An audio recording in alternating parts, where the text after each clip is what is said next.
Corvette I've ever driven was probably a C5 Z06, so it's been a long time since I've driven a Corvette. So it'll be interesting to see how the differences between two generations makes. I'm sure is significant. This is like I said, it's a C7.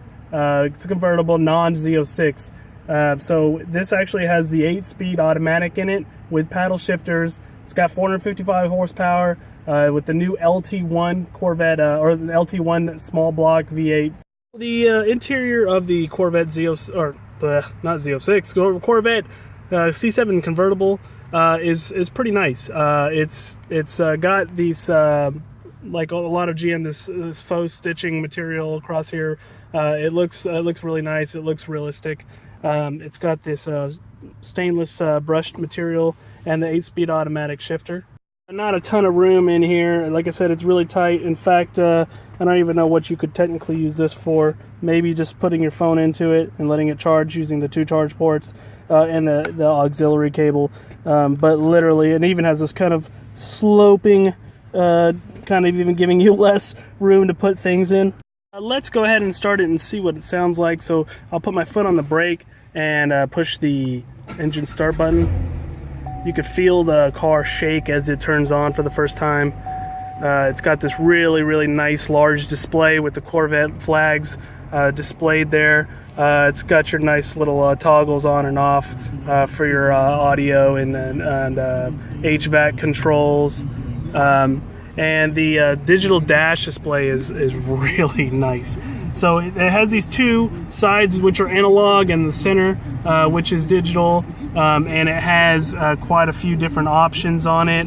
Like a lot of GM vehicles of new, they have been updating this unit and adding a lot of cool features and selectable drive modes.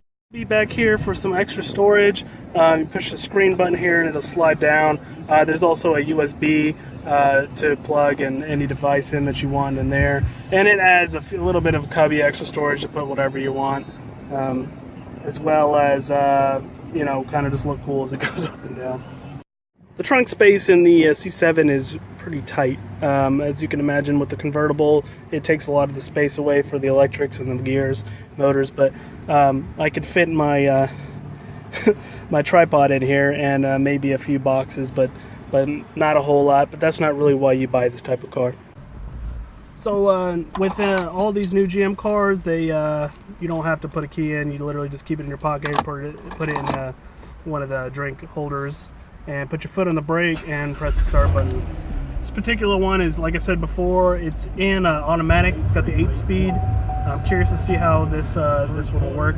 The Camaro SS has an 8-speed in it too, and it's really quick, and there's definitely nothing wrong with it.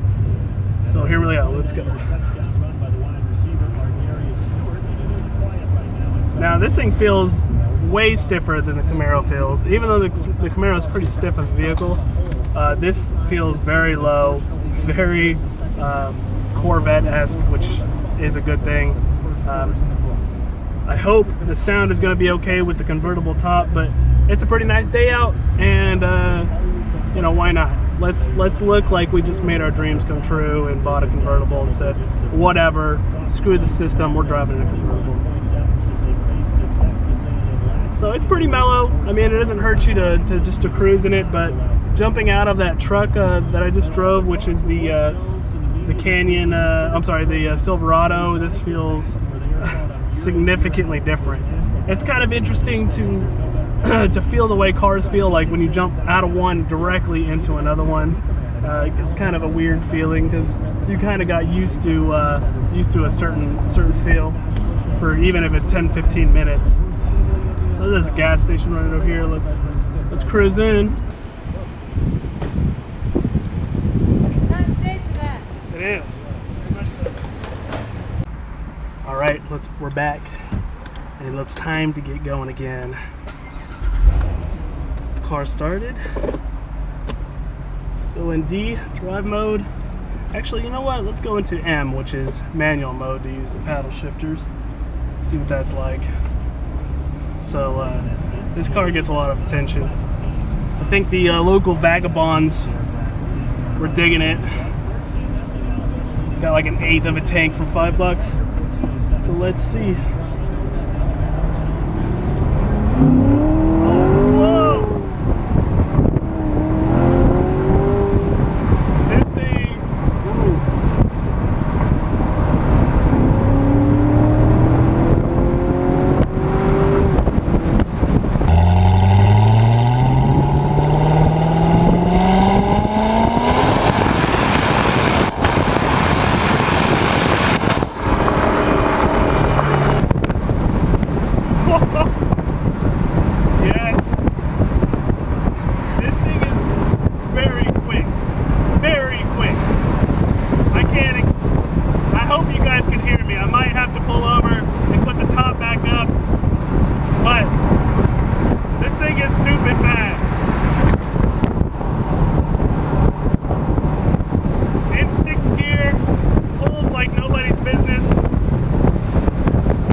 way faster than the Camaro. I don't know how much it is or not, but it definitely feels like it is. And the steering is really tight. I feel like I just rip through any bit of traffic that's in my way. The surge of power you get is pretty phenomenal for a bone stock Corvette. You can get yourself in trouble with this car. I hadn't even changed it over in the modes, so let's go and do that. Right now it's in sport mode. If I set it to track, the magnetic dampeners in the suspension will stiffen the suspension. I'm unsure what else other options it might do, the transmission and everything else, but right now I just switched it to track, and I'm in 8th gear, and I'm just cruising at 70 miles an hour, and I don't feel a whole lot of a difference. I don't hear any difference or anything like I did in the Camaro. That's not to say that there's not any difference. I'm just saying initially I didn't notice the switch over when I changed it. So let's see, I'm going to drop it down to like 60 miles an hour in 3rd and punch. 8, 9, 10. Wow. And that's like, it stayed in 4th gear the whole time. Like, I have 8 speeds in this car. That's just crazy to think about how many gears are in this car. And if you can get well in the speed limit in 2nd to 3rd gear, is just insane. This car is awesome. Flat out. So this car is a 2016 car, or actually it's a 2015 car. I can't imagine what the Z06 would feel like, even in the same year. But it's got to be stupid. It's got to be stupid. I'm really curious, and I'm actually really digging this automatic transmission. I like manuals, and I'll probably always like the manuals, even if they're slower than the newer paddle shifters. It's just something about the feeling of driving a manual car is something special. It just makes you feel more in control, and you are more in control. Let's exit here. But there's definitely nothing wrong with this automatic at all. I would suggest, Corvettes have always been that baby boomer car, right? Like, a boomer's wet dream is to have a Corvette. And probably more cliche in a convertible. And I'm 31 years old. I'm not a boomer, but I can see the appeal in this car. This car is so much fun, and I love the redesign. A lot of people hate the redesign. I personally love it. I think it looks fantastic. I think it's, and it fits me. I think I would be happy with a Corvette. But at the same time, I think I'd be happy in a Camaro, or not a Camaro, a GTR, which, when you start looking at used GTRs versus used Camaro or Corvette Z06s, they're kind of close to the same ballpark. So I don't know where I would go in that sense, but right now, driving this car, this feels really special. I really, really enjoy this car. So before I lose all my voice, I think I'm gonna have to pull over, put the top back up, and go on, because it's pretty windy. And I don't know, I hope the audio's coming around, because I just hope you guys can hear it. Hear me still talking. Not that you need to. I'm just driving on how much fun this car is. It's nothing that nobody would say otherwise. Let's just pull over right here.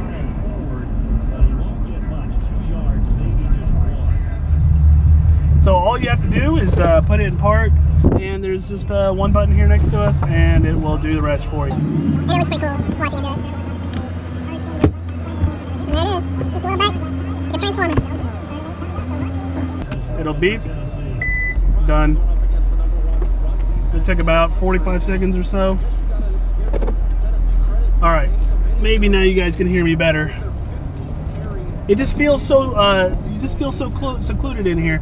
Now, you don't have to, well, I just put it in drive mode now. I took it off the paddle shifters.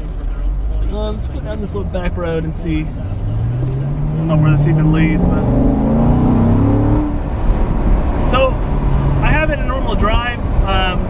It's still super duper fast, but I think I like the paddles a little bit better. You feel like you're more in control. So let's go back to that. It's more fun.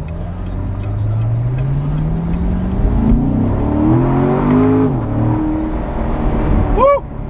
I can't get over that. It just grips, and it's so nimble. It feels really nimble. You can stay in the power when you're shifting. This car is quick. Now, when I decelerate, it automatically drops gears for me. But when I accelerate, it stays in the gear until I hit the paddle.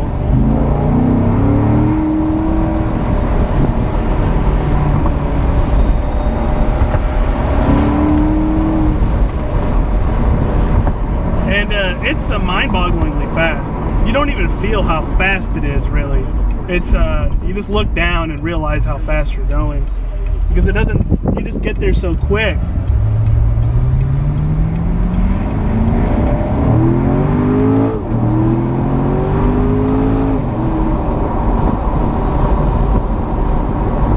I love this car. I love this car. It is so much fun, and it's got everything you'd want in it. It's got a really nice touchscreen. Now the touchscreen is different than the ones that are in the Camaro and some of the other GM products. This one looks nicer. I think it's more aesthetically pleasing than the other ones. Not that there's anything. The other ones function really well. I just like the way this one looks. Can I turn left here?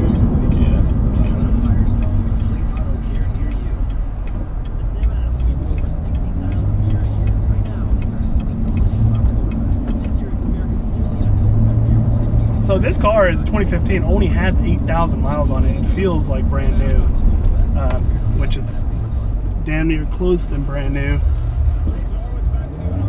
So whoever had this, this was sitting on the used lot over at Lynn Smith Chevrolet in Burleson.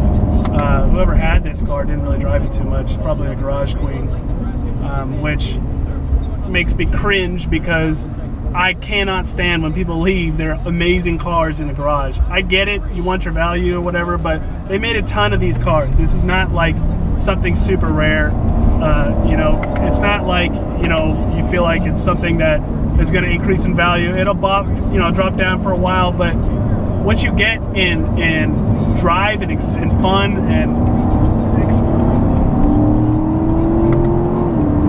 it's worth the money.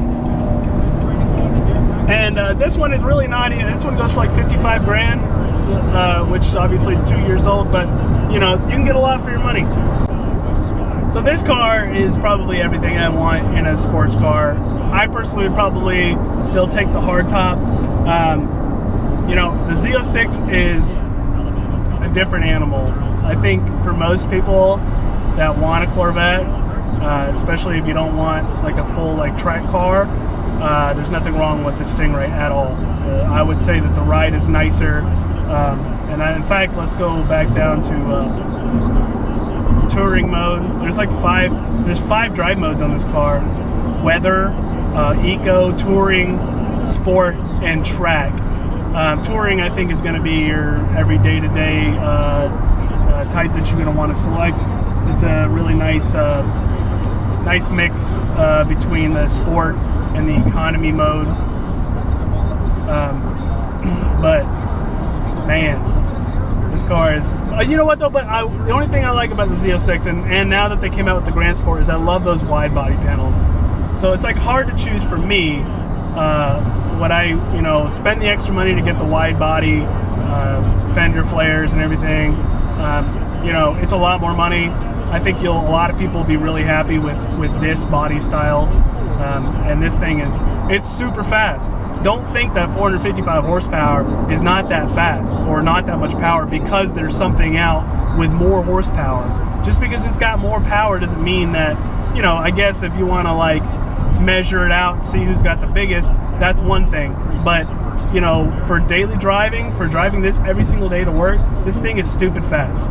It's stupid fast for everyday use. And it'll do everything you want it to do. And that's just how it is. I mean, I think Corvette is, you know, there's these faster cars out there, there's more exotic cars. A lot of people don't like Corvettes just because everybody has one, but there's a reason why a lot of people have these. It's a really good bang for your buck. So don't hesitate on one of these if you're excited about this. Especially people like my dad, you know, Corvettes, that's like your thing, and this one, I wouldn't be mad if you bought it, I promise you. So thank you guys again for watching the video. Like and subscribe if you want some more, or you just want to watch some more. I'm going to be coming out with a lot more content. Really excited. Big shout out, thank you to Lynn Smith Chevrolet in Burleson, Texas for letting me drive their vehicles.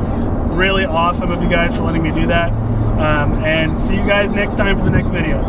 Have a good one.